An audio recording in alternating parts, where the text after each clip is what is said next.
जमीर खान उर्फ जम्मू भाई यांनी सामाजिक उपक्रम राबवून वाढदिवस केला साजरा। मान्यवराच्या हस्ते गरजूंना विविध साहित्याचे केले वाटप। रक्तदान व खतना शिबिराचे आयोजन।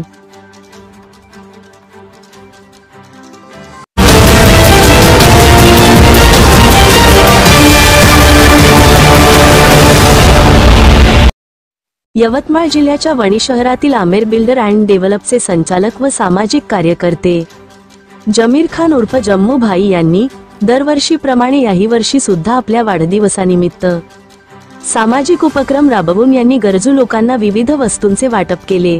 यामध्ये शिलाई मशीन, ब्लँकेट, व्हीलचेअर आदींचा समावेश होता। यावेळी खासदार प्रतिभाताई धानोरकर, काँग्रेसचे माजी आमदार वामनराव कासावार, माजी आमदार संजीव रेड्डी बोदकुरवार, पतसंस्थेचे अध्यक्ष संजय खाडे यांच्या हस्ते 700 ब्लँकेट, 10 शिलाई मशीन आणि 3 दिव्यांगांना सायकलींचे वाटप करण्यात आले। त्यासोबतच रक्तदान व खतना शिबिराचे आयोजन करण्यात आले होते।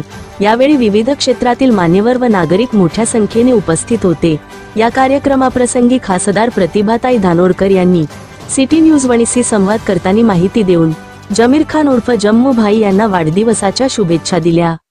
भाई यांच्या वाढदिवसानिमित्त आले आणि यांच्या सामाजिक उपक्रमासंदर्भात आपण का बोलणार?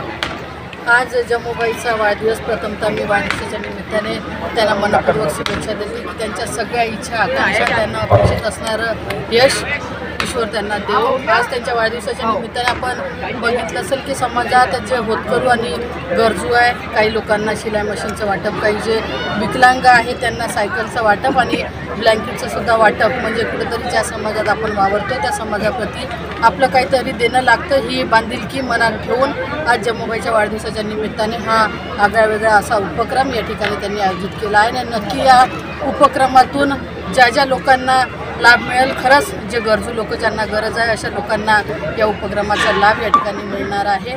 आज जम्मूबाई हा माझ्या लहान भावासारखा आहे। वयानं जरी मोठा असला तरी तो लहान भावासारखा आहे आणि आज या ठिकाणी मी खासदार म्हणून नाही तर त्याची एक हक्काची बहीण म्हणून या ठिकाणी त्याला शुभेच्छा देण्याकरता उपस्थित झाली आहे। आणि माझा हा भाऊ दिवसेंदिवस प्रगती करो आणि त्याला हवं असणारं यश प्रभू त्याला देव अशी ईश्वरचरणी प्रार्थना करते। परत एकदा वाढदिवसाच्या खूप खूप शुभेच्छा देते आणि थांबते। धन्यवाद।